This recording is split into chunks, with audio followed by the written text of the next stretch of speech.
Okay, here we go. A very, very, very good evening, everybody. Oh, and thank goodness, right at the death there, we got Chris Mayer on the call. So, Chris, a very good evening. It's lovely to see you.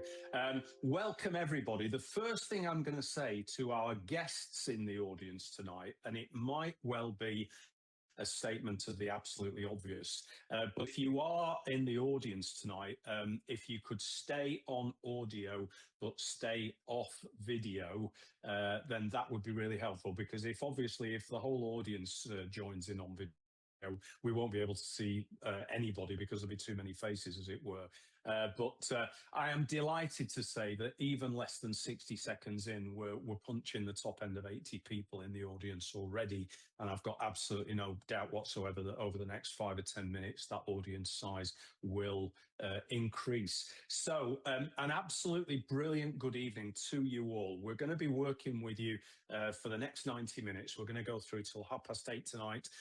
We are not, contrary to popular belief, we are not stopping at 8 o'clock for 5 minutes in order to go and stand on our front doorsteps and applaud Rachel Reeves. That is not going to be part of what's going to happen today. We're going to go straight through.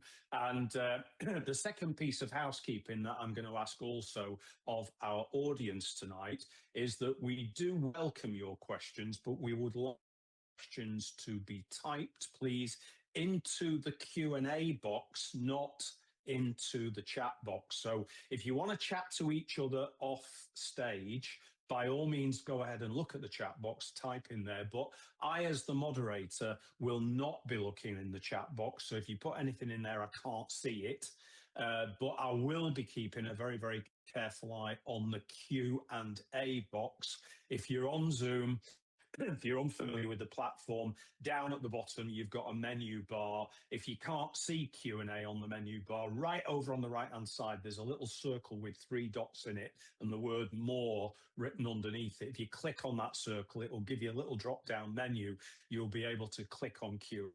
You'll be able to open the Q&A box and type your questions in there. So, without further ado, it would be churlish, would it not, for me to go around the room and not introduce our panelists tonight. I'm going to give every panelist 15 seconds to introduce themselves, who they are, where they're from, and what they do. Sarah Buxton, please. Hi everyone, I'm Sarah Buxton. I'm a director of Buxton Coat Solicitors and an employment and HR solicitor.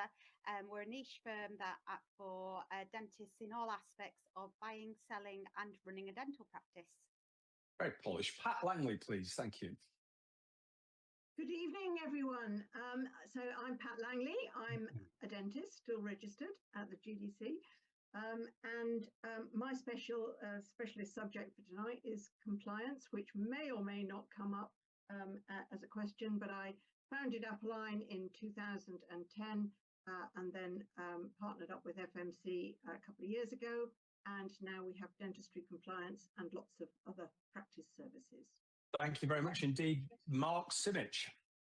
Thanks, Chris. Hi, I'm Mark Simic. I'm a chartered tax advisor and managing partner of Simpkins Edwards Accountants. We're based in the Southwest and with dental clients all over the country. Thank you. Joel Mannix. Good evening. My name is Joel Mannix. I'm a director at Christie & Co. We are a firm of agents advising on, valuing and selling dental practices up and down the country. All right. Thank you very much indeed. Simon Thackeray, please. Hi, I'm Simon. I'm a dentist in Mansfield. I'm also currently the president of the British Association of Private Dentistry, and I try and make it my job to throw a spanner in as many works as I possibly can, as many times as I possibly can. That's why you're here, mate. Tony Kilcoyne. Good evening, everyone. I'm Tony. I work in my own specialist dental practice in beautiful Haworth in the Pennines in West Yorkshire. I run a foundation training scheme. I have lots of different interests. If you ask my wife, she'll say I live and breathe dentistry. But at the moment, things like blockchain and AI are looking very exciting. Interesting. Mark Topley, please. Thank you. Okay, so I'm Mark, and mostly what I do is help leaders to build teams which are purpose driven and have a great culture. Most of my work is with dental practices and with SMEs, and what my focus is on giving them real clarity, increasing accountability, working on leadership so that you bring the best out in your people and your business can perform at its highest level without burning your people out. Boom. Eddie Crouch, please. Good evening, Eddie Crouch. Until September of next year, I'm the chair of the BDA Principal Executive Committee, the Board of Directors of the BDA. Thank you, Eddie. Nigel Jones, please. Yep, Nigel Jones. I'm director of the Practice Plan group of companies that includes the plan administrators, Practice Plan and DPAS, and then also the patient finance company, Medenta. I started my career in 1990 helping people escape what was then called the new contract, and have been spending most of those 35 years just helping dentists develop the private side of their practices. Thank you, buddy. Richard Crook, please. Apologies, took me a second to turn take me off mute.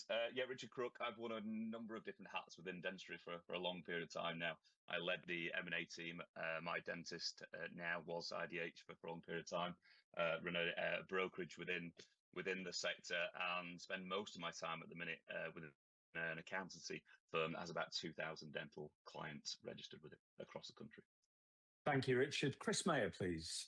Hello, I'm Chris Mayer. I work for Lilyhead, so we're a national agency that specialise in supporting dentists to buy and sell dental practices. I'm based over in York, in North Yorkshire, but we're a national firm. And thank you for your patience, Bilal. Bilal Ahmed, please.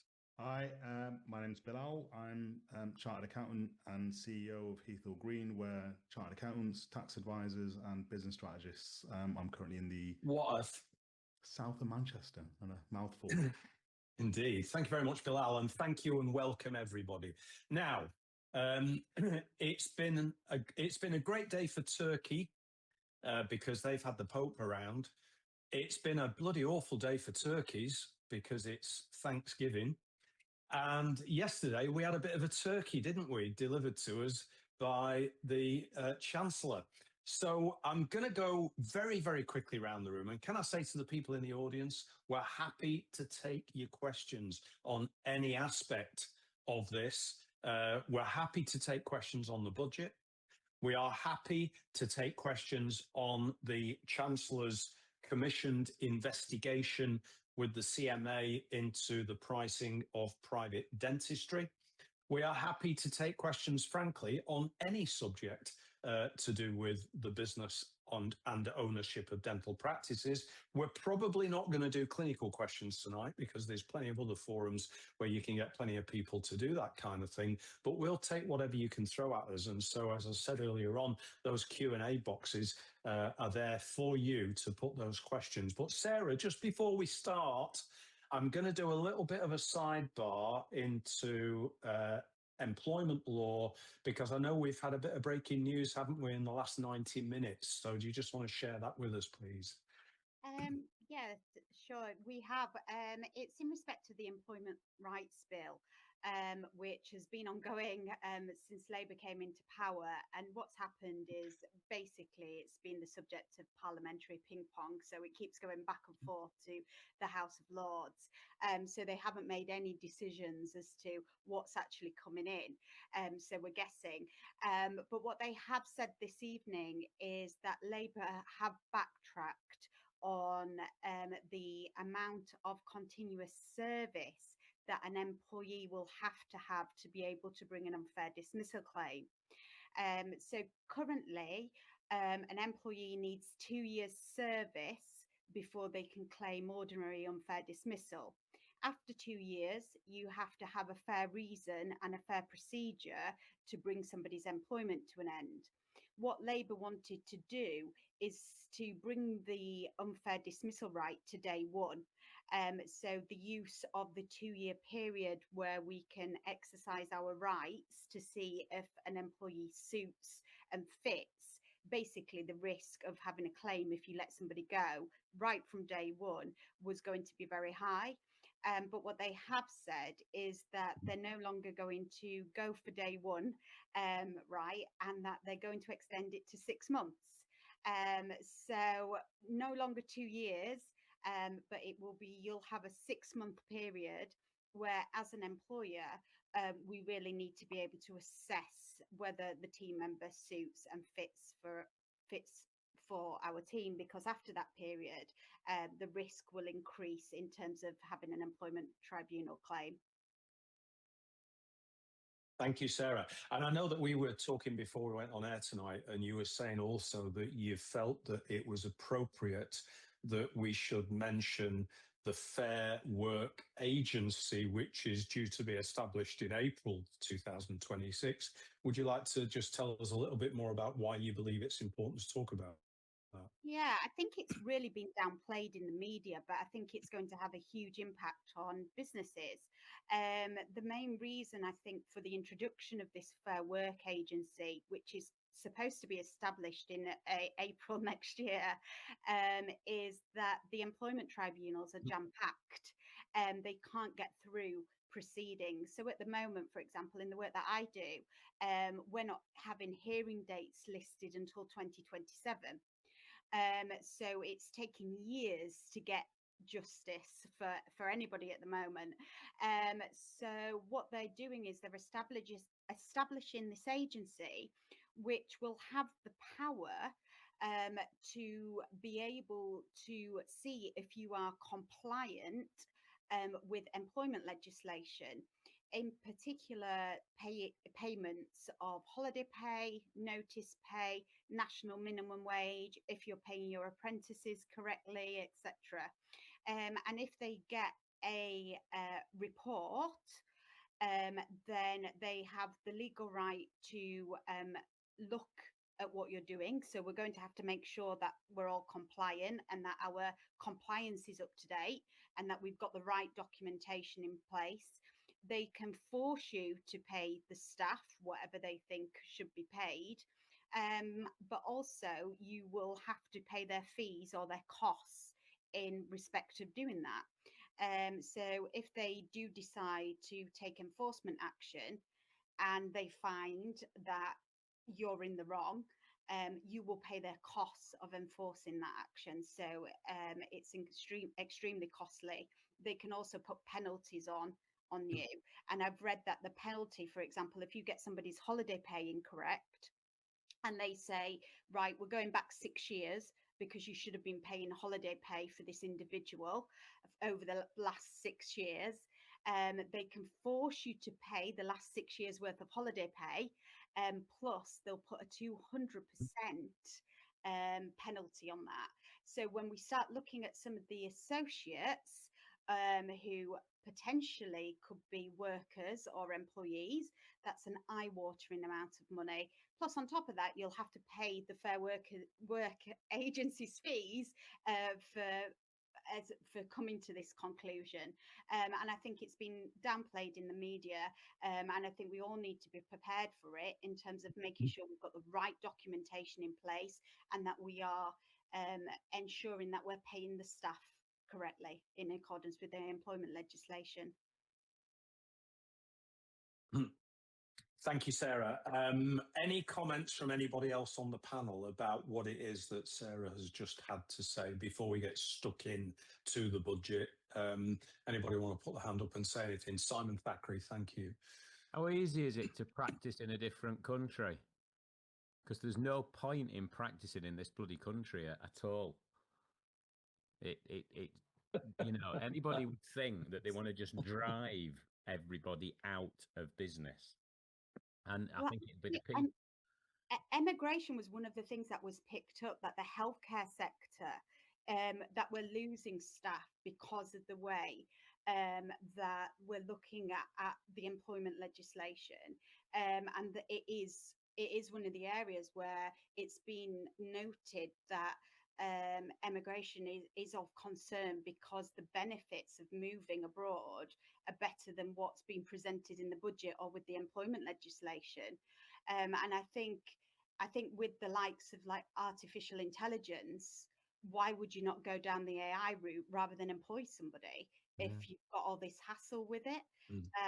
So I think there are issues with it, and I think you're right. I think people will look to work abroad. I think it's a real concern. All right, thank you. I'm decided I'm going to. Simon, you've decided. Come on, spill the beans. You've decided what? I said I'm going to adopt 6 kids and open a vape shop because it's the only way I'm going to get any money out of this. Right, Richard, did you have your hand up there for a minute? Yeah, sorry. I was just going to say, just following what Sarah just said. I think if you're looking to buy a business or a dental practice, do your due diligence particularly well, and figure out whether holiday pay and all that kind of thing, get the right indemnities and warranties in your contract, because you don't want this to come back and bite you on the arse further down the line. Very good. Thank you very much indeed. Now, of course, we're 16 minutes in and we've not done the budget yet, so we better get on with it. I do know that somebody's asked a question in the chat line already, and I'm going to repeat the point that I know this sounds counterintuitive, but we're not intending to keep an eye on the chat line. Please, can I tell you again, if you've got any questions that you want us to pick up, if you could put them into the Q&A section of the Zoom call, that would be really, really helpful. But I'll now contradict myself by saying that we do have a question there that says, when does the Fair Workers scheme come into effect? Is that what you've just been talking about, Sarah, which was the April 26 start date, just to answer that question? But I'm not looking at the chat line anymore. So you're on your own now. Now, I'm going to go around the room with our panelists. Oh, there she is. Fantastic. Lisa Bainham has finally made it to the panel as well. Lisa, I know you've had some travel challenges tonight, so thank you. It's great to see you. Could I also say, because again, it will be churlish not to, that we do have apologies from Kat Edney, who was supposed to be joining us, dental therapist tonight. She is on a delayed flight up to Scotland, I think, either to or from Scotland, and she's not sure whether she's going to get into a hotel room in time to join the call tonight. We do also have apologies from my old mate Gary Chapman at Portman Dentex, who was intending to join us tonight, but he's been called away on family matters and sends his apologies as well. We do have a question, and I'm going to come back to it in a minute. I want to get round the panel first. And by the way, can I explain to our audience, we've not done any rehearsal for tonight whatsoever. These panelists have turned up on a wing and a prayer with no prompting whatsoever and no idea whatsoever how it was going to be handled. And that is very brave of them. But I'm going to throw everybody in at the deep end. I'm going to go round the panelists and I'm going to say, from your perspective, what's the number one budget takeaway and what's the number one piece of advice you're giving to our delegates? And I appreciate that disadvantages the people at the end of my list, because it might well be that somebody's said your thing before you, but that's okay, because repetition creates a level of importance and urgency. So Lisa, before we start, I did ask everybody to introduce themselves at the top of the call. So can you do the same for me in 15 seconds? Lisa Bainham, who are you? Hi everyone, sorry I was late. My name's Lisa. I have been involved with the Practice Managers Association for many, many years. I'm currently chair still. I run my own consultancy called Practice Management Matters, and I am all about practice manager support. And while you're at it, you might as well give us your biggest takeaway from the budget in the last 24 hours. I was thinking about this while I was train hopping tonight. So yeah, for me, I'm looking at optimizing our team, making sure that we are getting the right people doing the right thing, because we may need to reduce our staffing budgets, and also optimization of diaries to make sure all the profits are efficient and effective. Thank you. Bilal, big takeaways from you, mate. All bagged on exit is probably my polite way of saying that. So in recent years, we've lost the ability to keep pensions outside of inheritance tax planning, business BPR, so using trust to minimize tax exposure. The relief is now on the first million, and then 50% relief on anything thereafter. Income taxes, whilst frozen, rental income is all up 2 points. Where you've got mainly for associates. And I was having conversations with one of my practices looking to incorporate, whilst it's not massive, 2% jump on dividend tax now, it makes the gap even less attractive operating via a limited company. Our stance on limited company has always been you don't need all the money you're making, but since corporation tax rates went up, I see it all on the dental forums constantly is don't operate into the limited company until you reach a certain income threshold. That's never been true, but it's certainly even less true now, where in most cases, if you need all the money you're making, you'll be worse off. And you got the corresponding rise in minimum wage, and it's yeah, so those are my key takeaways. Look, you've got mansion tax and the like, which is probably going to affect some people on the call, but it's all right, brilliant. Thank you, Bilal. And I know we've got 2 accountants and we've got 2 brokers as well, and so the one that goes second is going to feel disenfranchised by that. But hopefully, over the 90 minutes, I'll make sure everybody gets a fair hearing. We'll try our little best to do that. Chris Mayer, practice purchases, practice sales, your perspective. I dare I say nothing too drastic. I think, yeah, obviously there's a massive tax impact to everybody, and obviously the costs to operate a dental practice will increase and continue to increase without any kind of subsidies or support.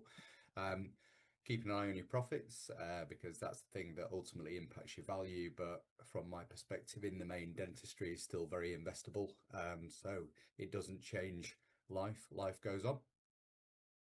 All right, thank you, Richard Crook. I'm going to say M&A again. I know that's second one up, but let's go with it. I think the biggest takeaways for me is, I've sort of mentioned most of them, is an extra 2% on dividends, and that affects a lot of practice owners. The freeze on thresholds, I think, will be a big thing. People are just not going to feel any extra cash in their pockets for a number of years. So I think that will mean for patients coming in is, could there be less just general spend as well? Higher taxes generally mean less spend, and so I think that could potentially have a bit of a hit. But the 2% additional on dividends, I think, is big for practice owners, as well as the 2% increase as well on the rental income. So I think some of those are quite big. And the impact of all those is, including the increase, the increase in national living wage and minimum wage as well, is going to be an increased cost base for practice owners. So whether you own a practice, whether you're looking to buy a practice, some of the dynamics are going to change. All right, thank you, Richard. Nigel Jones, head of the NHS Escape Committee and also experienced plan administrator. What have you got to tell us? Well, probably no surprise, and everyone will go, well, he would say that anyway, wouldn't he? But given we've just heard that costs are going to go up, and yet part of it was, or a supposed aim of the budget is to create a fighting fund for NHS. I think none of that's going to trickle down into NHS dentistry. I think that's pretty certain. So if the cost base is going up for running a dental practice, that's going to threaten the financial viability of NHS practices even more. And I think then that will ultimately lead to a greater move towards private. I think a very sort of minor point that I'd emphasize, that one of the things I think is driving the most amount of change in UK dentistry at the moment is workforce issues and restrictions on supply, particularly as people go more and more part-time. And the extension of the tax threshold freeze will continue that trend for part-time, because we've got numerous anecdotal bits of evidence of people wanting to keep their head below those thresholds and rather work less than earn more. So for me, I think it's more impetus towards the private sector. Thank you. Eddie Crouch or BDA, which one are we getting tonight? For a bit of both, if you want. Yeah, go for it. Right, okay. Just going back to what Sarah said, employment tribunals, obviously, I just wanted to add to that we continue to take King's Counsel opinion on the contracts that we actually provide for people, and obviously the changes in Wales. I don't know whether they'll come up tonight in questions, but we are continuing to make sure that we're keeping the right side of self-employment on some of the things we're seeking advice on. I think one of the interesting things about what she said yesterday was the fact that she mentioned the freeze on prescription charges.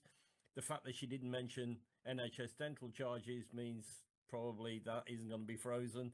The minimum wage changes are going to have a knock-on effect, as other people have said. You know, the running costs of NHS practice and private practice will increase. And the thresholds that Nigel mentioned earlier on as well, I think, are going to have a big factor in what happens to the workforce. So some of the points have been covered. Hopefully some of that might be helpful. Thank you very much, Eddie. I really appreciate it. Mark Topley. So the thing for me was very similar to Lisa, that you know, there's a bit more of a squeeze on costs, but I think the key thing is that the way, whatever's in the budget, the way that you present this and you create the narrative with your team is going to determine how well they respond. So don't sugarcoat it at all, but they need honesty and some clarity and a sense of direction. Kind of like, here's what's happened, here's what we're going to do about it, and this is how you can help. Because if you are going to be needing to get more out of your team and not in a kind of like a cynical or a nasty sense, then you've got to give them that clarity on the direction you're going to take, but you've got to control the narrative as well. Brilliant. Thank you, Mark. Tony Kilcoyne. Yeah, evening all. It was very interesting budget because, as you know, numerous leaks beforehand will show what she break a major Labour manifesto promise of not raising income tax, and it all ended up being a dozen or so different stealth taxes, really, a bit underhand, still raising costs, and inevitably that's going to affect all business, but particularly dentistry. And I don't think it's any coincidence whatsoever. She knew what was coming, that she thought, you know what, I'll launch this investigation into private fees as well. Because quite frankly, what should happen is we assess the cost. Not only do we want to maintain services, we want to improve them. That's going to put our prices up. So I suspect there's a bit of a sort of pincer movement going on here, where NHS is going to get no more money, not for the next 4 years. Private prices, because they're private businesses, the costs are going to go up. That's going to have to be passed on to the public. That ain't going to look good for inflation or what Labour's done. And they're going to try and pressure us into not doing that. And frankly, I think this is the bit where we all need to unite and go, fine, we're a private practice. You've given us all these extra costs. They go on to patients. We're going to point at you for doing it. And yes, that will raise inflation, but you did it. So I think that's the big overall message I've got out of the budget. It's become almost a cynical game on their part, but we have to face it out and survive it and make it successful in reality on the front line. Thank you. Mark Simic. Thanks, Chris. I think in terms of the budget itself, I'd describe it as not quite as disappointing as last time, in that the last year's budget with the extra national insurance costs to employers was absolutely punishing and short notice, and how people were supposed to absorb those sorts of cost increases. I don't know what the thinking was behind that. The budget itself, I don't think it was consistent with the manifesto promises. You can't promise not to increase rates of income tax and just create new income tax versions on property and savings. Completely inconsistent. I think people or business owners that operate through limited companies and take dividends, they're working people. I think they consider themselves working people. So absolutely inconsistent with the manifesto promises that they made beforehand. And I think the real painful bit of this budget is the pain is going to be felt years down the line. These frozen allowances and rates are really going to start to bite at the back end. And I just don't really believe it, because I can't see why, if you were trying to get re-elected, why you would let all the tax burden really hit in the run-up to the next general election. It just feels like a fudge to try and meet some fiscal rules that they're trying to stand by. I just got no confidence in it at all. All right, thank you very much. Joel, what are you thinking up in Scotland? Yeah, I think a mixture of what everybody's already said, Chris. I think that, you know, the biggest one is the change in minimum wage, the increase in cost. I think, you know, I acknowledge what Tony said. It's going to have a push towards private and mixed income dentistry. You know, I suppose that if we were to put a positive spin on things, I don't believe it's going to have an effect on multipliers. What we're actually multiplying becomes really important. But yeah, I think that what we'll tend to see is that cost will be passed on to patients. Okay, thank you, Joel. Sarah. Well, I think any time where you're looking at costs in relation to the staff and the team, and you need to start looking at your recruitment strategies. I think when you start thinking about how much the national minimum wage is going to cost, and the income tax thresholds, I think it becomes even more important, coupled with the fact that we know that unfair dismissal rights are going to be brought forward, that you really look at your recruitment strategies so that you're getting the right person for that role. So I think what Lisa said about looking at job descriptions and getting the most out of your team is important, but I think it's going to be even more important to make sure that you get the right person coming into the team.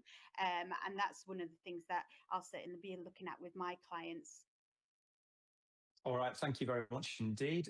Penultimately, Pat Langley. Thank you, Chris. Well, I think my big takeaway really was that a lot of stuff that they said or leaked and said was going to happen. So I was kind of, with the leaks, I was kind of with Simon in terms of leaving the country.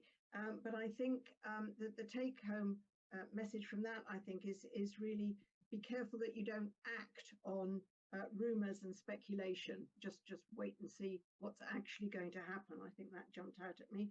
Obviously, no talk of any increase in NHS funding. And then obviously we all know that these are stealth taxes, and the cost of running a business is going to go up. And I think also because practices have a lot of pressures on them all the time, and then just to put my compliance hat on and say, I think my concern might be that practices will let compliance slip because there's so much other stuff that they need to focus on and so much stuff they need to worry about. And we do see that happening, that practices are too busy for compliance, and or they take their eye off the ball and they think they don't have to keep on it the whole time. But compliant stuff changes all the time. So, staying on top of it is important. But it wasn't what we were all thinking it would be, and but it's still not a good place to be. All right, thank you. Now, by the way, I'm really, really grateful that my panelists are answering the questions in the Q&A, but slightly concerned that by the time we've gone round on this round, I'll have no bloody questions to ask anybody. So we might go back in and ask you to answer those questions live so that the panelists can see the question and the answer as well. But with last but not least, I've got to tell you a story because we're going to bring Simon Thackeray on stage. But I want to tell you a story because Simon has already said tonight that he's seriously thinking about leaving the country. And I want you to know that I arrived into St Pancras Station on Tuesday night last week. I was getting off the train to go into central London for an evening meeting. And as I was walking through the concourse of St Pancras, I saw this very, very lonely soul sat on a bench, perilously close to the Eurostar, I now realise. And as I did the double take, I realised that it was actually Simon all by himself. So I went over and I thought, do you know what? He looks so glum. I walked over and I said, Simon, we're going to do a business confidence forum next week. Would you like to come on as a panelist? And I swear to God, it was like a little boy in a Christmas movie who'd just been given a sweet. His face lit up. And I think I might have stopped him getting on the Eurostar just so that he could be with us tonight. So, Simon, this is your moment, my son. What would you like to tell us about how you're finding the budget? Well, you're not wrong there, Chris. It did make my day when you said it. So I was thinking, oh my God. I was roundly shafted at the last budget because I'm at the point where I'm thinking what my disposal strategy is for the practice and things like, having a nice pension, the business asset disposal relief being changed. Everything was sort of planned that you'd get a certain percentage. And of course, that's gone from 10% to 14% to 18%, plus not protecting your pension from inheritance tax. So that's roundly buggered up all my plans. This time, I think it's, there was also the huge national insurance change as well at the same time as I don't have an issue with minimum wage. I don't have an issue with that changing. But if we're going to run our businesses properly, we don't pay our staff's minimum wage. We like to keep the differential between a minimum wage and the wages that our staff are paid because they've got extra qualifications.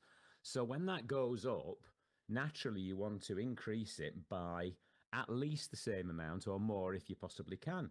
And of course, then there's a double whammy with the extra national insurance contributions that causes.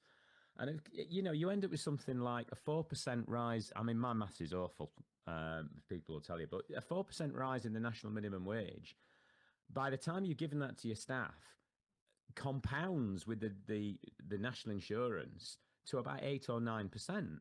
So that then has to go across to the patients.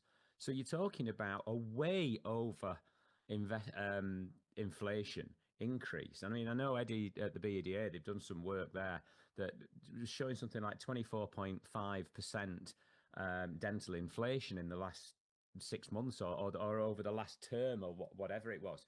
I mean, that's a phenomenal amount.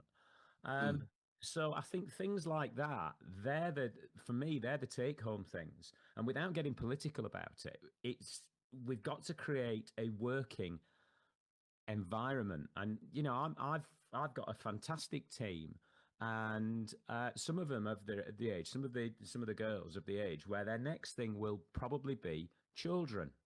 Now, what I've always done is I've cycled the staff so that if someone then becomes pregnant, I will always try and find a spot for them when they want to come back part-time or full-time or whatever. But I will nearly always take on somebody else to give them a launch pad into the career of dentistry. Sometimes it means I'm slightly overstaffed, but by the time you've started to juggle around with people's part-time and other people will take the opportunity to say that, I want to change my hours, you can usually accommodate. And because of that, I've got very, very low staff turnover. Next person that gets pregnant in the practice, I probably will not be able to afford to replace them. Now, they might have reduced the amount for, they might have said that apprentices will be, there'll be no cost. Well, of course there'll be a bloody cost because we're going to have to pay them. And we've never paid them minimum wage as well. We've paid them a working wage.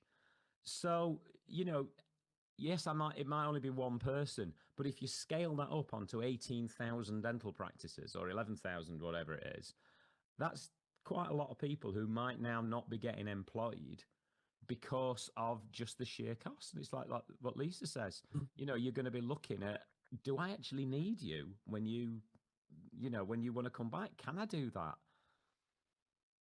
All right. Thank you, Simon. And it's great to have you back. I think I've been round the room in terms of everybody's initial feedback on the budget. Let's just have a look at a few of these questions that are coming through. We do have a note that has been popped into the chat, which proves that my clients just never listen to me. It's an anonymous note because it's come direct, but it does say, only a small note hidden in the detail is that the work from home allowance won't now be allowed in one's accounts, so no tax relief on that. Could our two accountants on the call, I'm not disputing our delegate, but could our two accountants on the call perhaps comment on the fact that home allowance tax allowances have gone? Is that correct or otherwise? And if I've caught you on that, I apologise. Either Bilal or Mark. Well, it's certainly not something I've seen or read over the last day or so. But if you're talking about a director or someone working from a director of a company or someone in a sole trader partnership, there's still mechanisms to get relief for those working from home costs. They're probably talking about the automatic right for employees to take the working from home allowance because there was a softening of the requirements during COVID, just given the sheer scale of people working from home and claiming that allowance. But I might be wrong. There might be something that I haven't seen yet that's updated, but nothing that worries me in terms of practice owners and business owners. All right. Thank you, Mark. Bilal? Yeah, I agree, Mark. So I haven't seen anything specific. So I think what they're referring to is, as you're right, Mark, is there was a softening of rules, but that was tightened up a while ago, post-COVID, where If your regular place of work is home, there really isn't really a deduction for you, but that's more for employees. Where you're an employer or a director of a business and you use part of your home for business purposes, I think those I haven't seen anything to contradict those rules. All right, thank you very much. I am going to go back to some of the questions that have been answered on the Q&A whilst we've been talking, because I just want to make sure that all of the other guests on the call get the question and the answers. So questioning from our friend Neil Harris. Hi, Neil. The pensions that were set up at our practice many, many years ago, how do I find out if staff members are utilising salary sacrifice schemes? Bilal, you've given an answer on that. Could you repeat, please? It's dead straightforward. It will be on the pay slips. It's you're paid X amount gross. You deduct it for an additional pension contribution. It should be quite clear as day on the pay slip. All right, and I'm going to give you another go because we've got a question in. Oh, sorry, Mark, please. Yeah. I was just going to say another one on the salary sacrifice thing. I mean, it's not scheduled to come in until 2029, and that's one of the. I mean, it also sounds really complicated to me because how they're going to define and differentiate between amounts that are salary sacrifice and the amounts which are written in as employer pension contributions. It looks like one which is I wouldn't panic about until we have some further detailing and we get closer to the time. And it only appears to be the NI that's restricted, not the tax saving. So the main benefit of a salary sacrifice scheme for an employee is if you're managing your thresholds. So if you're flirting with the 60K, you want to maintain your child benefits, you put a bit more into your pension. That's still, and that from everything I've read, tax is not impacted, it's NI. The same way if you want to manage your 100K threshold, but for the business owners on the call, where you're wanting to minimize your tax exposure and manage your 100K threshold, for instance, and you operate via a limited company, your employer contribution is a different thing altogether. Brilliant. Okay, thank you. And again, a question from our friend over in Lincolnshire, Jez Highland. Hiya, Jez. Please, can one of the accountants explain what the cost to the company will be to reverse the salary sacrifice arrangement over 2K? Bilal, you just started on that. You might as well run with it. I will. I apologize. I don't want to monopolize all the accounting questions. So no, that's all right. I'll answer this one and I'll sit back on the rest. Employers NI, it looks like restrictions on the first 2K for an NI perspective. So anything over that would just go back into the NI calculation for employers and employee NI. Yeah. Okay. Thank you very much indeed. Right. A few more questions, and then we'll throw a few hand grenades into the middle of this. From Shimba Katima in Manchester. Hi, Shimba. The Fair Workers Scheme has the possibility to put many businesses, small dental practices like ours, out of business. Is this the idea? Because some of the fines and the costs that Sarah's been talking about can cripple a small business. How do we get a fair shake on this? Sarah, do you want to just play with that a little bit? Yeah, of course. Well, I think what's happened is they're just moving it from one institution to another. So the employment tribunal, the risk has always been there, but now we've got the penalties associated with it. I think the best way to make sure that you're protected is to ensure that your HR compliance is absolutely spot on, because that's what they're going to be coming and looking at. So make sure that you are up to date with all the employment legislation, make sure you're doing everything correctly. And like I say to a lot of people, it's my full-time job to keep up to date with the employment legislation. It's not yours. It's an absolute minefield. So I don't know how anybody will be able to make sure that they stay away from the Fair Work Agency and or the Employment Tribunal without HR support in place. Good. So, all right. Well said. Simon Thackeray, thank you. Can I come in and ask? Sorry, am I unmuted now? Yeah, no, you could. Can I ask Sarah a question based on that then? Is this another form of regulatory compliance where they're going to be able to come in and look at our records, or is a complaint actually going to be raised first? This is not like a CQC kind of thing, is it? No, I think it may be. It's both. So from what I understand, that it has the powers to do both. Great. Because what it's trying to do is take away the pressures from the Employment Tribunal and HMRC. So I think if they get a complaint, they can represent that employee in the tribunal, and they can try and enforce whatever it is that they're trying to enforce. But my understanding is that it is going to be something where they have the power to be able to come in and look at your HR compliance. But you'll be all right, Simon. Yeah, I know I will, but I'm just thinking, is there any more people who can come in through our front door and make us comply with something. I mean, have we got to have fully bamboo structured underwear and Kevlar socks or something? And you know, it's getting absolutely bloody ridiculous. Mate, do you need a hug? I need a hug. I'm on the way. But as long as we don't get into trouble from a regulatory point of view. So I don't work for you, so I'm going to come and give you a hug.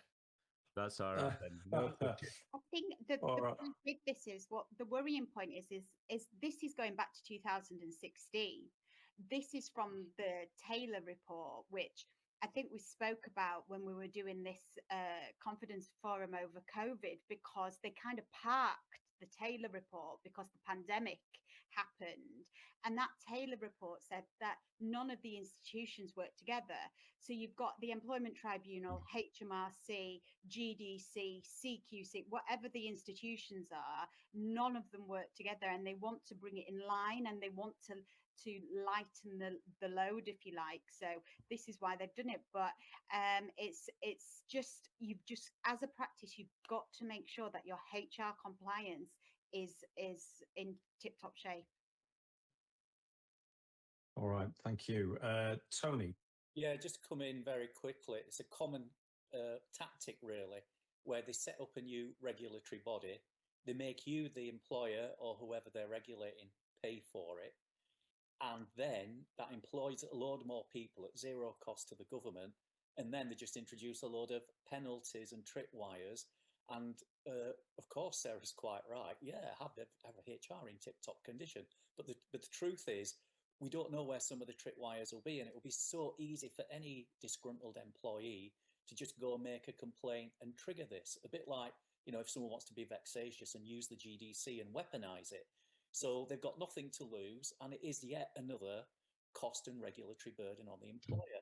And with all the national insurance increases and all the rest, ironically, this will probably affect NHS practices more, who will have higher staff turnover, will be employing more younger people, and they will be at even higher risk, and that's going to affect service provision. In private practice, I don't know how the statistics are set out. Maybe Eddie or others who've studied it can have a look, but I bet you there's a lot less turnover of staff in private practice. There's a lot more stability, and we're able to have that pay differential because we can increase our fees when our costs are increased. And all of this together, we're all going to be silly, silly fools if we don't add this onto our fees from the 1st of January. Because everybody knows the budget is affecting everyone. Yes, we're sad about it, but those costs have to be passed on. And we've got a great excuse. And if you don't pass it on, people are just going to think, oh, well, you must have been making too much profit then if you can absorb all of that. The reality is, yeah, pass this on to the public. Right. So I think a good moment to bring Eddie in and just give us a BDA perspective on the employment and employee landscape at the moment, perhaps. Yeah, I mean, it is complex. We still believe that if you don't change the templates that we offer as BDA contracts, you're still going to be relatively protected. We still get some members who are coming to us with employment claims from people who were previously associates on contracts, and I've only recently, in the last few days, been speaking to a barrister about some cases that he's actually defending for people in that particular issue. You know, we have to be careful with the contractual changes that are happening in the NHS to make sure that we modify our contracts in a way that protect us. But actually, as I said earlier in the call, we have taken a recent King's Council opinion on various things, which actually has reassured us a little bit more than we thought. Previously, we've been going down the line of offering a variety of different contracts, including worker status and others. But we are more reassured by some of the KC opinion recently. So that's my take on it. All right, thank you, Eddie. While you're at it, we do have a second question from Shimber up in Manchester, which just take us off in what my very good friend Ashley Latter would describe is a completely new tandem, and that is NHS contract reform. So what have you got to say about the question is, Eddie, any idea when the NHS contract reform in England will come in? Yeah, I've got an idea. Yeah. So is that answered the question? Share your idea. Come on, Eddie. Come on. Will you be retired? Will you still be in charge of the BDA? Well, Come I mean, on. if you're working in Wales, you're going to have contract reform from the 1st of April if the software companies can get their act together with the short delay that they've been given by the Welsh government. And watched the YouTube video last night of a meeting where the Chief Dental Officer of Wales and their Chief Civil Servant were giving their take on the interpretation of what's coming in Wales, which frightened the life out of me. I don't know what it did to the people who were watching it. We keep getting the message from the Minister in England that contract reform will happen within this Parliament, and we believe that there will be a plan to consult with the public in the spring of next year. That's what they keep telling us. And the negotiations that Shiv Parbury et al. And his team at the BDA are doing on a regular basis with civil servants and people in NHS England are ratcheting up. They're doing a lot more of those type of meetings. They're beginning to see some more elements of constructive discussion on where that might go. But as other people will rightly say, we've had fair clarity from Stephen Kinnock on a regular basis.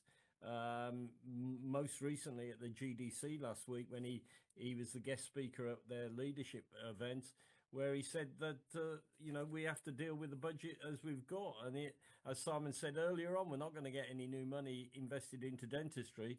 So how you design a contract. And we can see that their priorities really are mainly on urgent and emergency care. Are we moving towards a NHS dental service that really is an A&E for the population rather than all-encompassing oral health provision that we've perhaps, I probably tried to deliver 40 years ago when I qualified. Right. So thank you, Eddie, for taking the question. Anybody else on the panel want to make a comment about NHS contract reform before we move on? Have we got any comments from the panel on that? Well, Simon Thackeray, why am I not surprised? Here we go. I think England can just hope they don't get the Welsh contract, because the polite thing would be to call it an omnishambles, but the impolite thing would be to call it a cluster something. Wouldn't it, Eddie? It doesn't look like a lot of people are going to be very happy with it. And it really doesn't augur well for what might happen in the in England. If I can be reassuring to the English people who are on the call at the moment, the English people who are providing NHS dentistry, that is, there has been absolutely no conversation about that. But I think by the time we actually get round to designing a contract in England, we may see the huge benefits or not of the cluster, whatever you wanted to call it, breaking out ahead of a Senate election in the summer of next year. It rhymes with duck. All right, thank you. I've got Tony Kilcoyne first, then Nigel Jones. So Tony, let's go. Thanks, folks. Yeah, look, how many times have we been here before? They're actually promising to have a meeting, to have a planning meeting, to have it's all kicking the can down the road. There'll be some other things happening, and suddenly they're within 18 months of the next general election, and then they'll go into that election saying, hey, we've set up this reform to be finally put to the vote of the profession the day after the election happens next time. You're not, in reality, unless some miracle or change of mind happens centrally, you are not going to see any progress in terms of overall funding. Of course, the contract needs reformed. 2 parliamentary health select committees have said it must change, and they've been ignored for years and years and years and years. So this is a pattern of neglect, kicking the can down the road, and everybody else within the system having to bend over backwards to try and make it work. If you want a practice to grow, a practice to succeed, you have to do more private dentistry.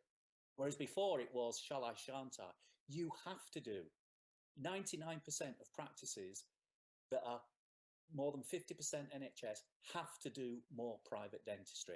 And quite frankly, Rachel Reeves knows that, and that's why she's panicking and trying to guilt the private side into not putting up fees by organising an investigation.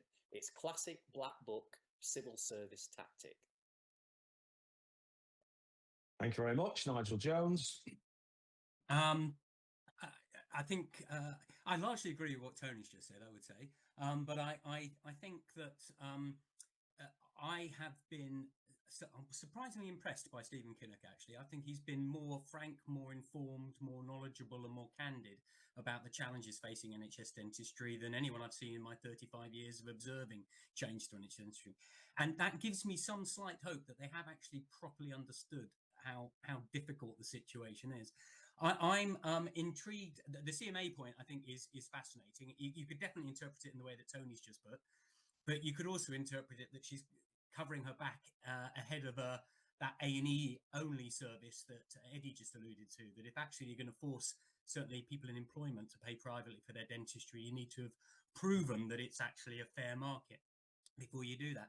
So there is a bit of me that does wonder whether or not they're actually lining things up for something pretty fundamental. But I think the point about being re-elected is an important one. And I know we speak a lot about a parliamentary term, but it'll be interesting to see how long that is in this case, because I think they've got to judge it quite carefully. If they leave it too long, all those assumptions that somebody like Mark was talking about that are contained within the budget will be shown to have been false. So that won't be good for them. So they may go earlier. And then if they go earlier, we might see in the immediate aftermath of that some fairly bold decisions being taken when they've got a full 5 years to go. So that's my two penny's worth. All right. Thank you. Thank you. A hand up. Yeah, I'll just come back on the CMA while we're talking about it. We wrote to the CMA on the 19th of November and we had a reply on the 24th. And interestingly, the words used in the reply say, if they decide to launch a investigation into private dentistry, well, I think if the Chancellor of the Exchequer has actually encouraged them to do that, I think they'd be very bold to actually not do that investigation. And we are meeting with the CMA to have a chat with them before they actually put the proposal to their board, who have to approve it in the next week or so. So that's an update from us. All right, thank you. Richard, I just want to bring you in for a minute because I know that your career pathway has taken you into a lot of different healthcare sectors, certainly since we were last on one of these calls. So just a quick overview, is dentistry in any way, shape or form any different from the other healthcare sectors, or is everybody facing the same challenges in recruitment, in overhead cost management and so on and so forth? I think a lot of people are facing the same issues. With the increases to minimum wage, living wage, the employers NI as well, 15% last year. That's on not just healthcare, within the business I work for now, DGH, for accountants and business advisors. We've got clients across lots of sectors, you can imagine. Healthcare is one of our niches, but it's affecting people across lots of sectors, and it's the same sort of issues. Increasing costs. It's also just about the spend as well, just the appetite and the economy and the appetite out there for people and how much money they've got in the pocket at the end of the week or end of the month and what that's going to do to spend.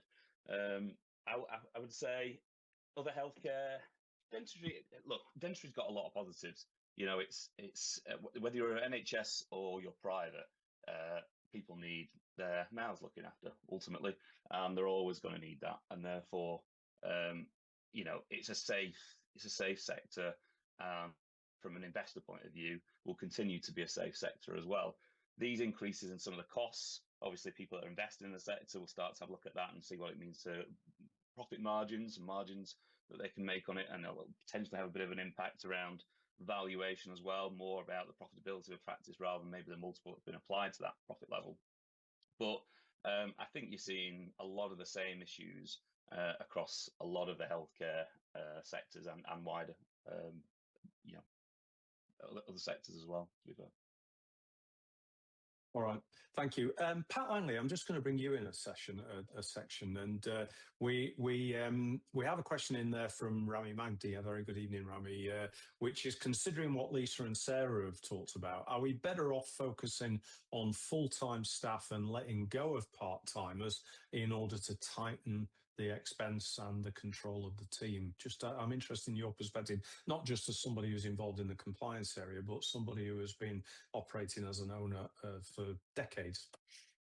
I think not. I think that part-time staff in the world that we all live in, whether that be my world now in compliance or practice, and you know, my husband still works in practice. Part-time staff are the backbone of a lot of practices, and getting good people working full-time is it's not that easy to do. People tend to want to have part-time jobs, and particularly in practice, I think that you know, after women have had children, they very often don't want to come back full-time. So I think that getting rid of part-time staff and relying on full-timers, I don't feel that that would be a wise thing to do. It might make it a bit safer for you, might make it a bit more profitable. But if you have no staff at all because you can't find full-timers, then that's not going to allow you to deliver a service and bring an income into the practice, would be my perspective on that. All right, thank you, Pat. Sorry, Chris. I think my experience of part-time staff is you get an awful lot of flexibility. With full-time staff, they haven't got much more to give than the hours they've already committed, whereas part-time staff can be your heroes in your time of need. Thank you, and Sarah as well, I think there. Yeah, and I think with the employment legislation, it would be totally impractical to run a business saying it's full-time staff and full-time staff only, because they have the right from day one of employment to make a flexible working request, and employees tend to exercise that request. So you would always you'd never be able to run your business purely saying it's full-time workers or not, because we have this legislation that protects flexible working. Brilliant. Thank you so much indeed. Mark Topley, in the face of all of this, how does one remain a great boss?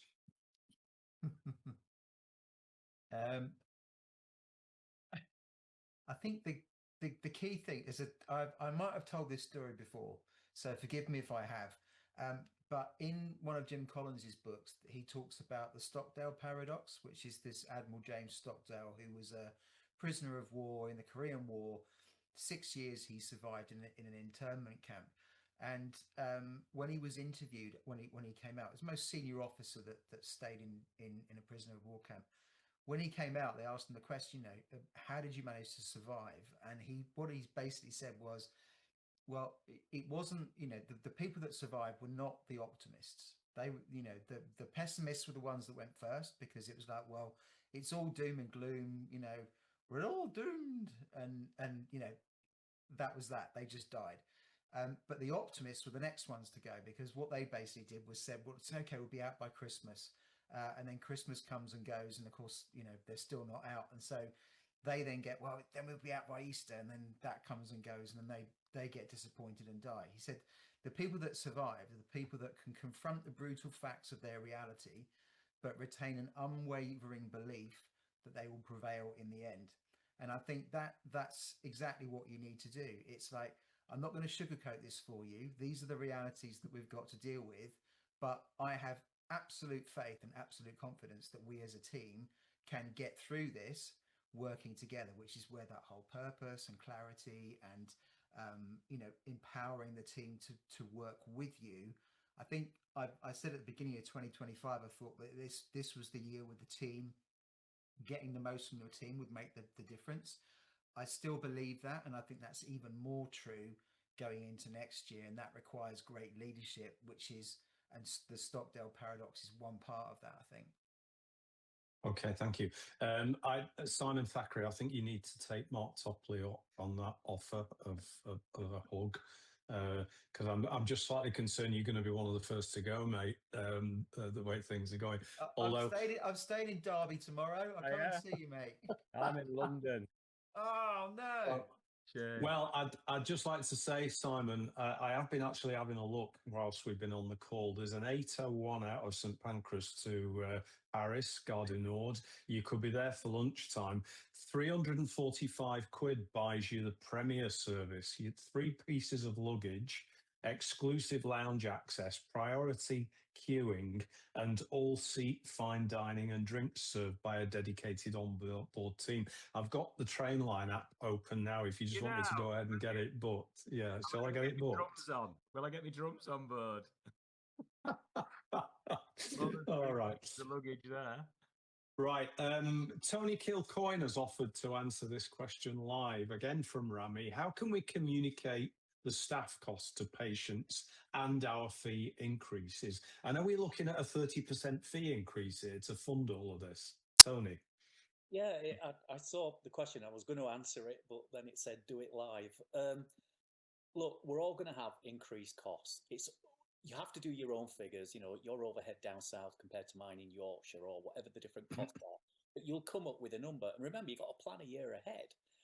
And you've not just got to maintain the profit, you need to make some extra. So you've got some money to then reinvest in technology or services or improving things. So we have to be ahead of ourselves. And I noticed even the GDC have given us a double figure rise in fees, so everybody's doing it. We have to do the same.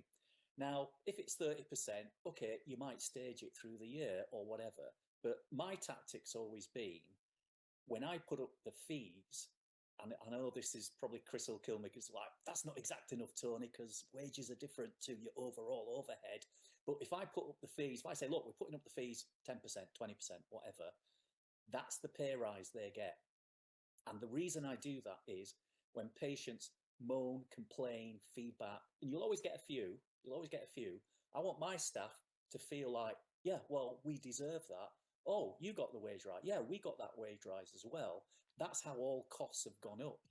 Now, of course, your overhead isn't just the wages, it's going to be materials and other things. But if you pitch that number at the right level that you predict a year ahead, and if you're a few percent over, you're a few percent over. And I'll guarantee you, a patient that's already paying you several £100s, another 20%, it's almost like VAT in another business, but we don't have to charge VAT, not yet anyway. So if they're going to pay you already 300 quid for something, then they'll pay you 360 for something or whatever it is. If they were going to pay you 3,000 for something, they'll pay you 3,600 for something, because they should want you, and you and your team should demonstrate value. So don't be afraid to put up prices. And every percent you don't put it up, that actually eats into your profit line even more than that rise. It's almost like a compounding thing. So, Chris, you can educate them on that, but don't be afraid to get the team on board. Sorry, Tony, just to speak over you.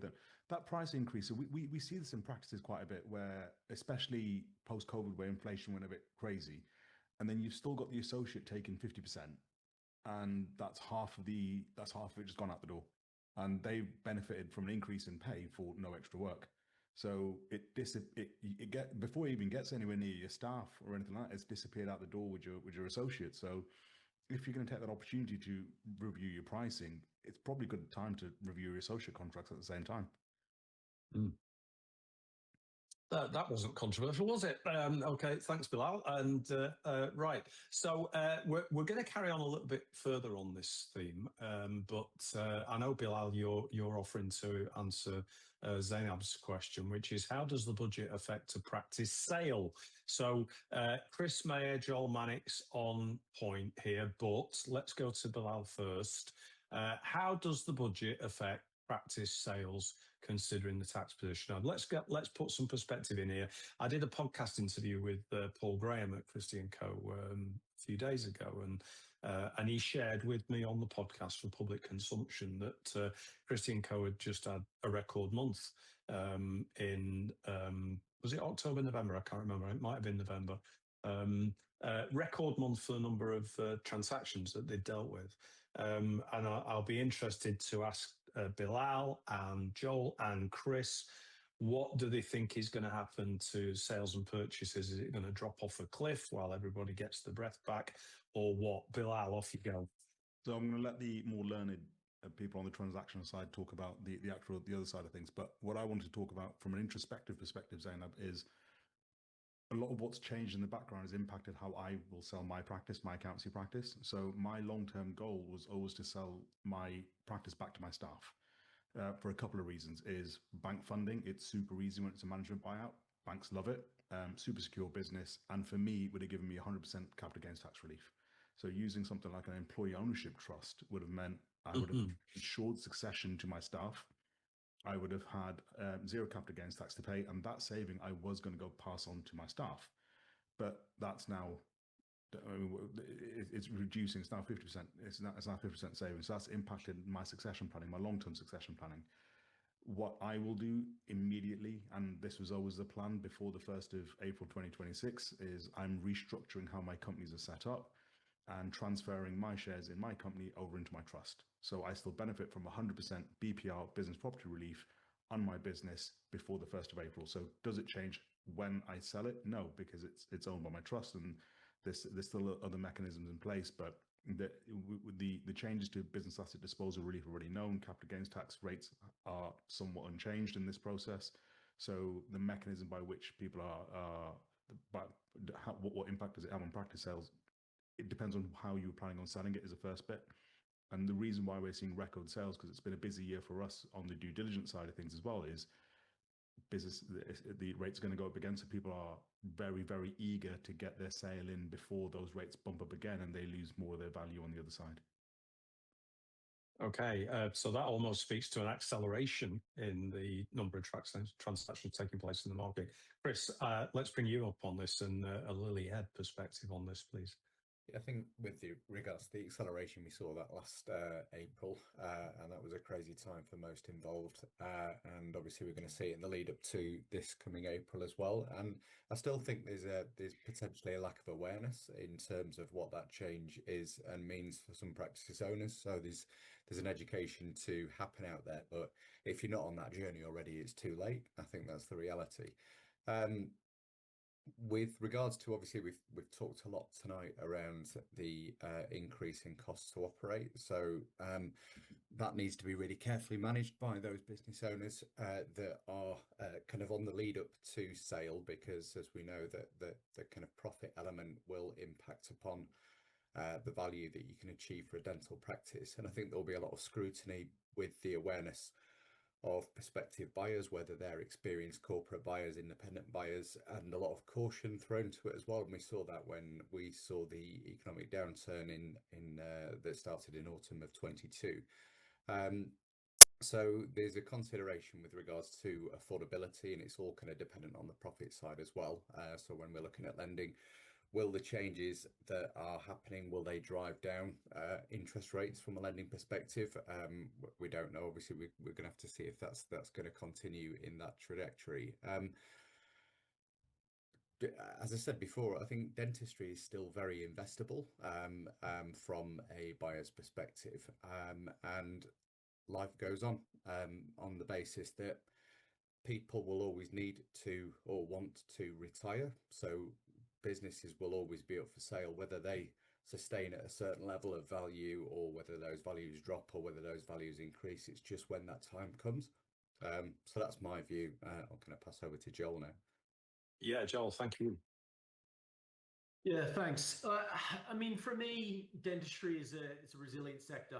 It's a needs-based sector.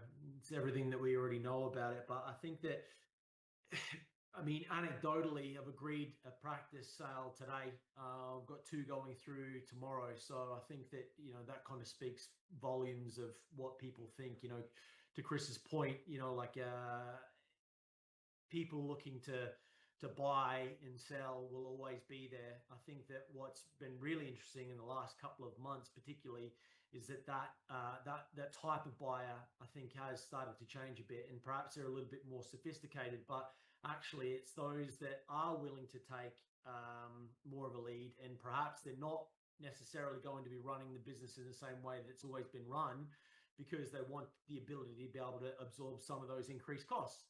As I said, I don't anticipate any changes in multipliers. I think that we'll continue to see that, I suppose, stabilize. I mean, the sector is a resilient sector, as I said, but, more than ever before, it's important about what you're multiplying. So if you can control your costs, control them.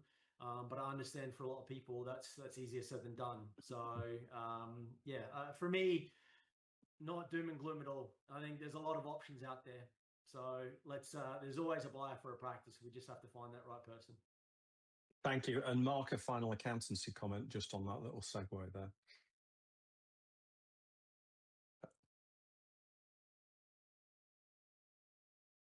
Oh, sorry, Chris, was nearly caught out there. I think sentiment is pretty consistent, has been over the last few months, and there are people very much keen to take the CGT rate, the capital gains tax rate that they know about, and secure that for as long as it's available. I think a few people were relieved that there weren't further changes to the capital gains tax in the budget yesterday, which means that we feel that we sort of know our environment for the next 18 months or so, and give people time to exit if it's the right time for them. All right. Thank you very much indeed. Capital allowances on new equipment like intraoral scanners. First hand up gets the opportunity to answer that question. Mark Simic. Yeah, I think that's quite an easy one. We still have a really, I think, quite generous capital allowances thing. So this is 100% relief when you buy that capital equipment, and we're still up to £1 million of capital equipment in any given year. So for most practices that we deal with, that covers them very nicely. All right, thank you. Tony, I think I did the how we're going to pass the costs on to the patients, didn't we? I think we've already covered that one. So sorry, that's me just not dealing with it. Joel, yes, sir.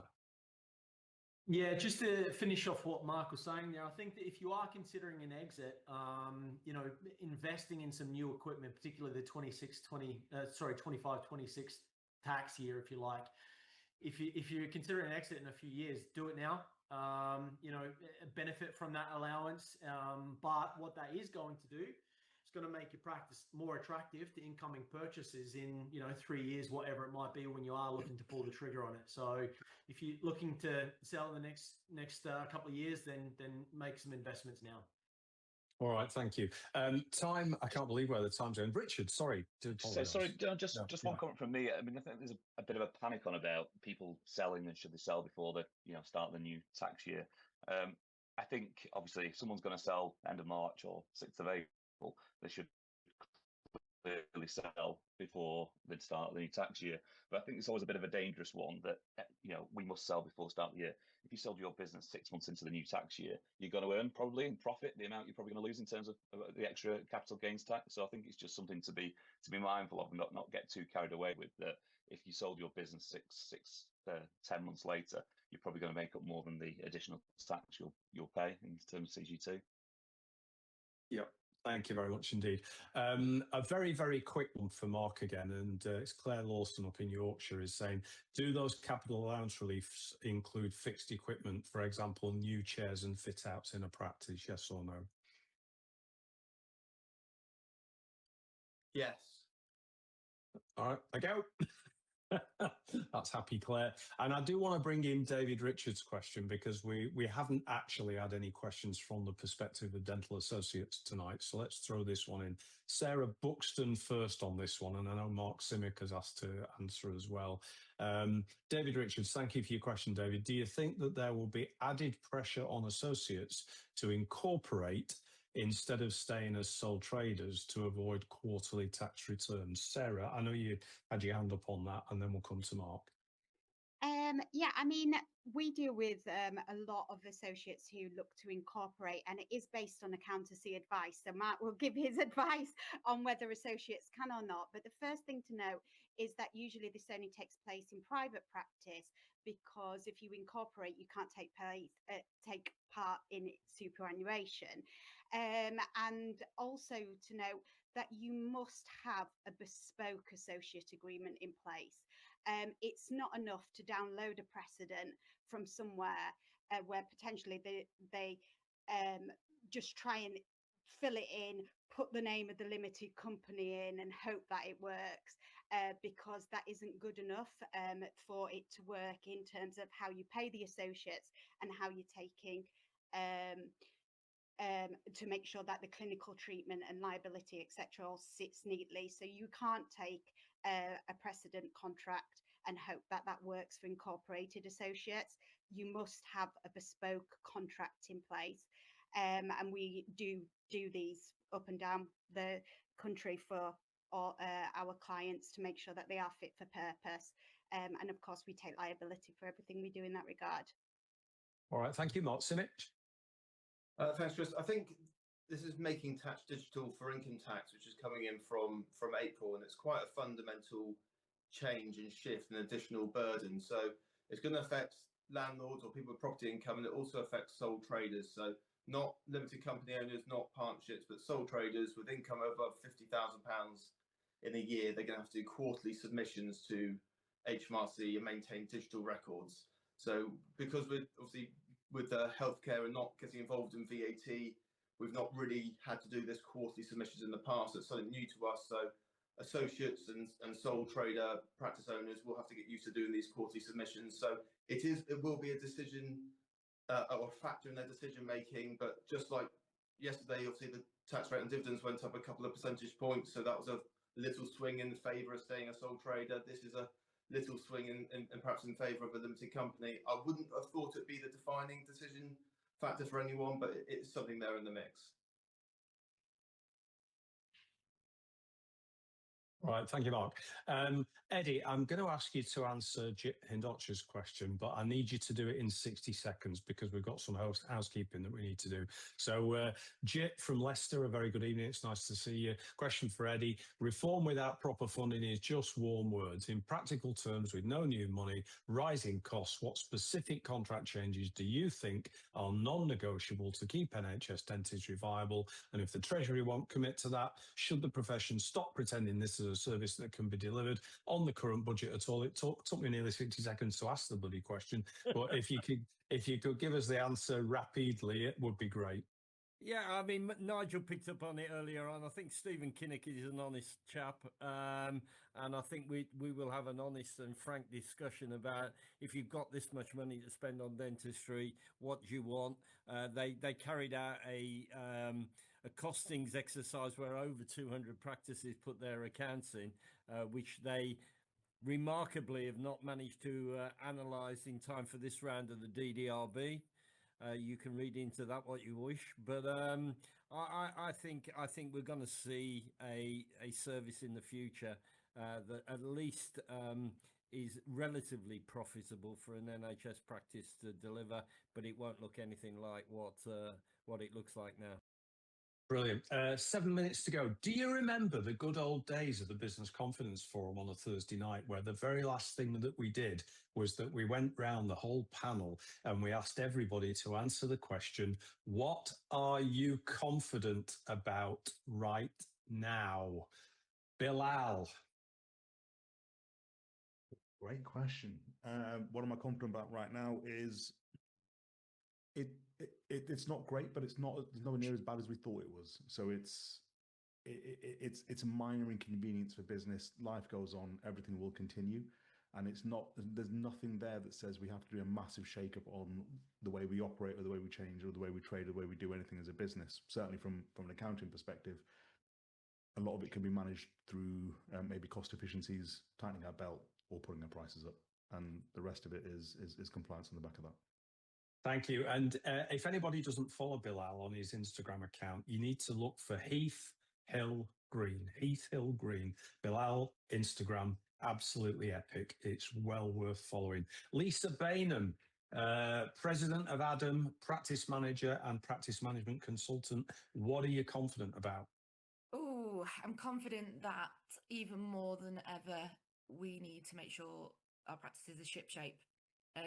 Chair optimization, the number of practices I visit where they've got empty chairs multiple times a week, understanding your operating costs, and basically making sure that we are not leaving ourselves vulnerable with things like the compliance, like Pat mentioned before, maybe considering our structure is definitely something people need to pay attention to, maybe using locum staff, more temporary staff potentially, but it's definitely an opportunity to get things in our ducks in a row. All right, thank you very much indeed. Nigel Jones, Sales and Marketing Director, Practice Plan, one of the very few human beings still alive who's been in dentistry for longer than I have. What are you confident about? I'm confident that it's going to take years to resolve the workforce issues affecting UK dentistry, which means that there will continue to be a supply and demand imbalance that favours the profession and gives an opportunity to take more control of circumstances rather than be a victim of them. All right, thank you. Richard Crook, M&A expert, healthcare and other sectors. What are you confident about? I think from an M&A perspective, I think dentistry, like lots of other healthcare sectors, just remains very investable. And I think that market will continue. Thank you very much. Chris Mayer, Lily Head, Practice Brokers with a Human Touch. What are you confident about? We're going to get taxed more. I think everybody's going to get taxed more. I think the reality is just to kind of echo Richard's point. I think the reality is dentistry is very investable and it can weather storms. I think we've weathered lots since I've been involved in it. You know, COVID, recessions, etc. So yeah, life goes on. All right, thank you. Sarah Buxton, former Olympic furlough gold medalist and now expert HR consultant. What are you confident about? I'm confident that those practices that do have visions and values and use those to manage their team in terms of having the correct documentation in place, the correct contracts that are bespoke for their practice and their needs, having the correct job descriptions, the correct employment contracts in place, making sure that probationary periods are exercised, the recruitment strategies are in place. I think they'll thrive, even though we do have these increasing costs, because I think you will get more out of your team. But we've got to have those HR foundations in place. All right, thank you very much indeed. Mark Topley, world's most successful roadie and great boss expert. What are you confident about? Oh, other than the ability to turn your microphone on at the appropriate moment. I clicked it and it didn't work. Honestly. All right. Oh, you're on mute. Who is it who's always on mute? I don't know. Was it Tony? I don't know. With the cat. So I feel confident about the fundamentals. I think we're far more equipped to deal with this than we probably think we are. But if you're honest about the pressure that you're under, you're clear about what your priorities are, and you kind of like steady the ship, then the teams are going to respond positively to that. So and you know, very much like Sarah said, you know, culture, clarity, that's what carries your organization forward much more than chasing quick fixes. So see that time and time again. I think that's what I'm confident about. Brilliant. Tony Kilcoyne, Good Morning Britain star, cat lover and secret Bronte admirer. What are you confident about?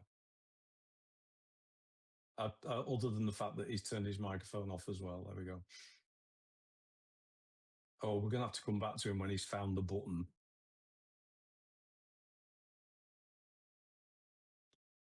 I was right. Right. Have you found it yet, Tony? Oh, God. All right. Let's go. Mark Simic, world's nicest accountant and creator of the most impressive histograms and pie charts I've ever seen in my life. What are you confident about?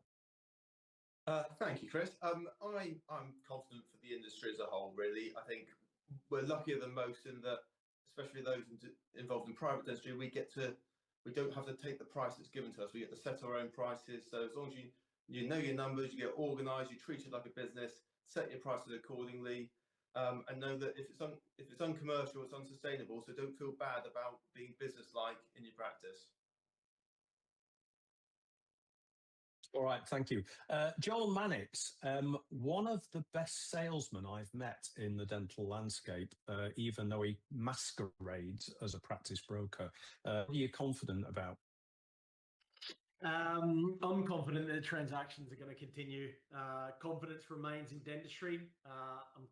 There is absolutely going to be a race for quality. So agile businesses will be in most demand. And final one for me, I'm confident that Australia is going to win the Ashes.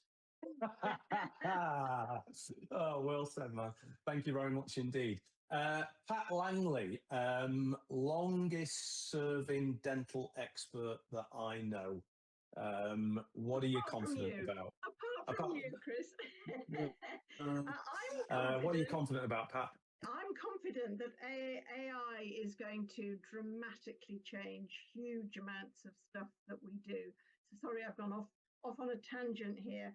And I think that I think it has the potential to make fantastic changes for us, and I think it has the potential to be dangerous. So I think watch this space. I think that there will be lots happening with AI going forwards.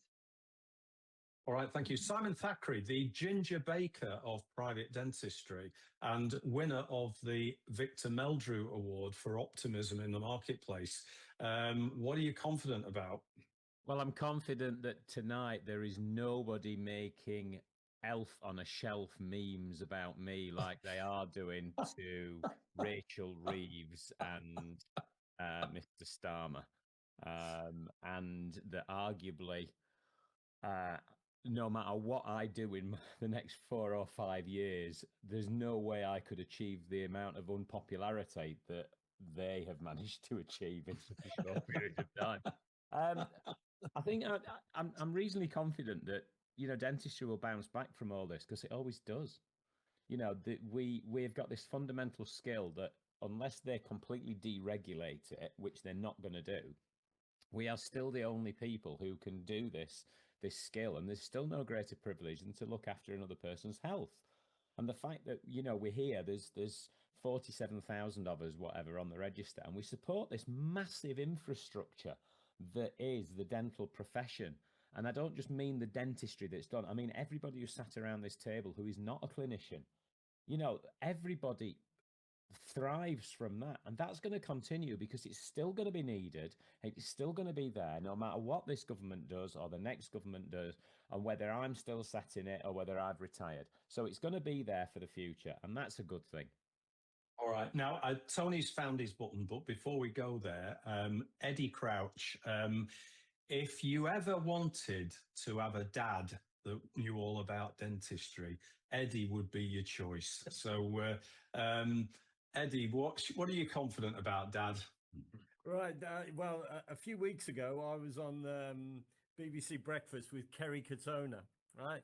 And we had a selfie, and I put it through ChatGPT to see what it said about it, and it said Kerry Katona photographed this morning in Manchester outside Costa Coffee with her dad, who she's been estranged from for the last 20 years. I found out her dad was dead. I'm not sure ChatGPT is fully functioning yet, despite Pat Langley's confidence that AI was going to take over the world. I'm confident that the profession is still a fantastic place for people to work in, and it will continue to be a fantastic place to look after people. I'm confident that I will carry on fighting as long as I can in the role that I've got for as long as I can before I step back. And I'm also confident that the profession and the BDA will put up a robust argument against the fact that the market is not in a good place for dentistry. Thank you. Now, just before I give the last word to Tony, is there anybody I've forgotten on the round robin, or has everybody been done on the round robin? I was just having a senior moment there, thinking I might have missed somebody, but I think we're there. So he has cleverly contrived to have the last word by faking not being able to hit his microphone. But nonetheless, you've won, Tony. What are you confident about? Well, thanks very much. Glad to be back. Look, we are going to go through some adversity, but sometimes that's what unites us. And I think as a profession, we have been a bit fragmented, and, you know, because of that, divide and conquer has been an easy tactic. With all the things that are happening, rising costs, investigation into private prices, the NHS contract shambolic and delayed as usual. Maybe this is the point where the whole profession actually unites, comes together, and we all start looking out for each other and fighting for each other. Because the majority of practice is mixed practice. We provide so much benefit to society, and we need to start shouting about it. We are worth it. And that's what I'm confident about. That's what will get us through anything. Splendid way to end the session. I am first of all going to thank both Rachel Barrow and Philippa Goodwin, who have been providing backstage support just in case. And I've got to share with you, we were full of trepidation tonight because we have had one or two webinars that we've hosted for other organisations recently, where we've had, do you remember back in the good old days of the BCF, we had a couple of days that were hacked in and we had to stop the calls. So we put all the security measures in, but we've had one or two little resurgences of that. So I know Rachel Barrow rang me from France this morning and said she was really worried about the call getting hacked, but that's not happened. So thank you, Rachel. Thank you, Philippa, and probably thank you, Zoom, for that not happening. Secondly, a thank you to our audience. I'm delighted with the number of people who have attended tonight. It's much higher than I expected it would be, and it's really, really great to see so many people in the audience, and genuinely hope that you will have found some benefit in listening to the broadcast this evening. And of course, last but not least, to our panelists who have turned up. They have given their time voluntarily. They have shared their thoughts with great wisdom, with great experience. They've been prepared to be on the butt end of some of my jokes and jibes, and that's very, very brave of them all as well. And if I ever needed a reason for continuing to do this work for another 28 years, it's opportunities like this and it's communities like this that make me realise that this is my home, and it's a home that I'm going to stay with for the rest of my life. So thank you, panelists. Thank you, audience, and thank you, the backstage people as well.